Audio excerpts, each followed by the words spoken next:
Welcome back, everybody. This is Keith Rowe with Vital Healing.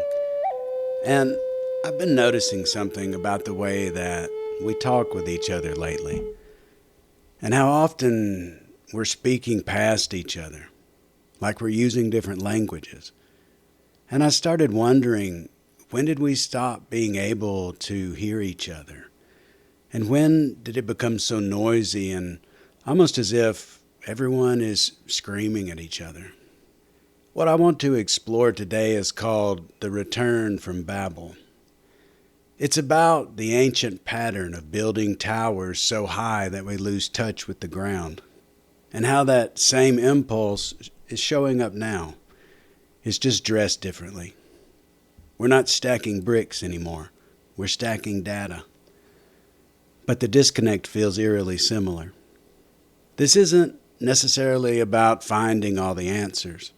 It's about noticing what happens when we measure everything, and how somehow that misses what matters most, and what it might mean to find our way back.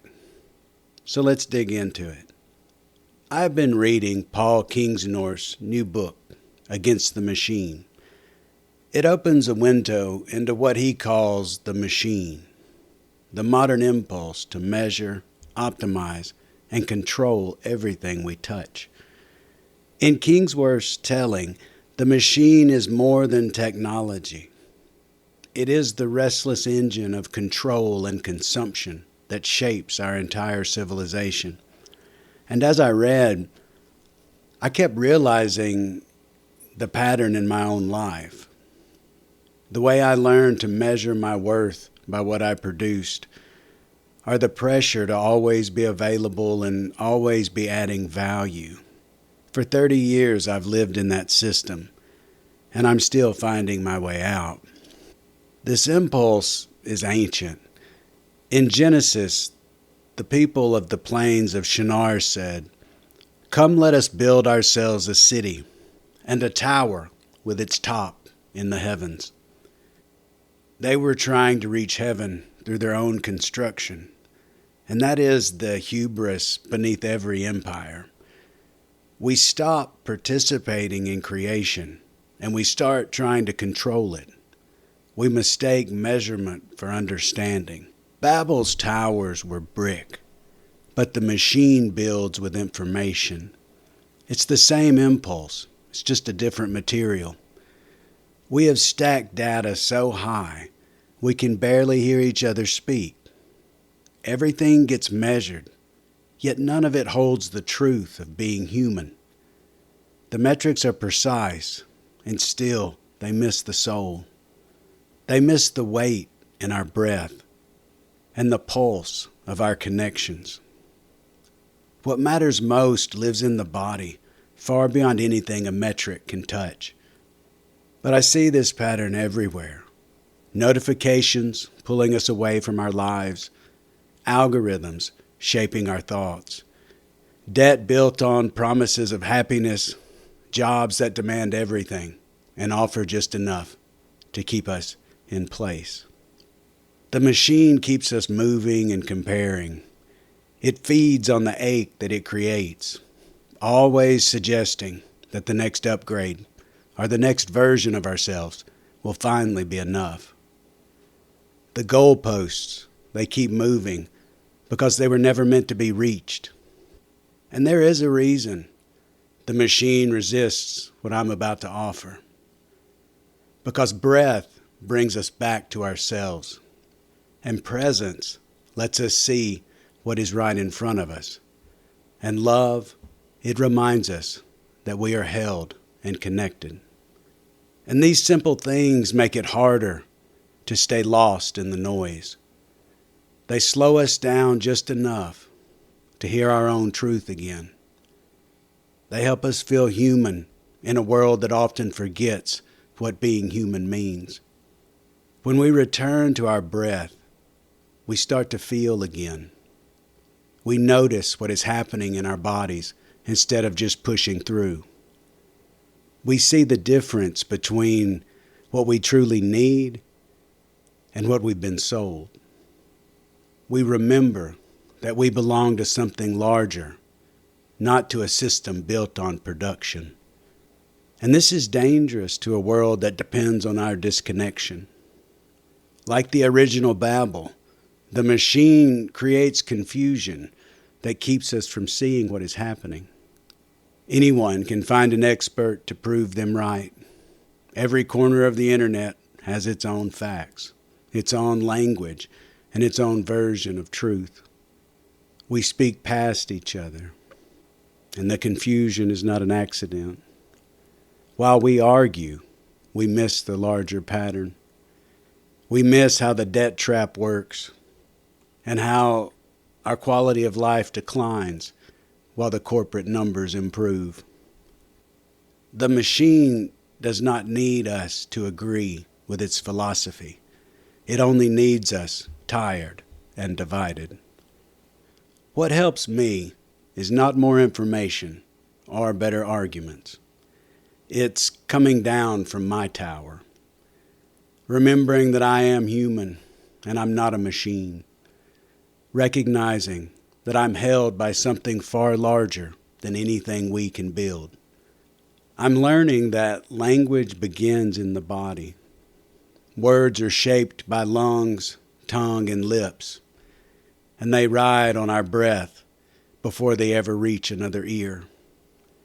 And when I forget my breath, my words lose the quiet truth of my heart, and something essential goes missing. But when I'll slow down enough to notice the breath beneath my words, something shifts. My voice softens, hearts open. Understanding becomes possible again because we're speaking from a deeper place. When we breathe deeply, we activate the part of our nervous system that says we are safe. When we practice presence, we become less available to every demand. And when we love openly, we choose connection over mere consumption. So I keep practicing. Each breath is a small act of resistance. Each moment of presence, a return to what is real. And I keep making the choice to love and refusing to let fear and scarcity define my life. And I'm not all the way out yet. Some days I catch myself measuring my worth by metrics that don't matter. But I'm finding my way back, breath by breath, to the ground where our hearts meet and recognize each other. And before we end this reflection, if it feels right for you, place a hand on your belly. And this is where the breath begins. Before the machine taught us to breathe shallow and to stay anxious. And inhale slowly through your nose and feel your belly expanding forward and sideways and down into your pelvis. And now exhale, twice as long as your inhale, and feel your shoulders drop. And let your jaw soften. And notice the breath that you've been holding. And simply let it flow through you. And now try this 3 times. And notice what shifts.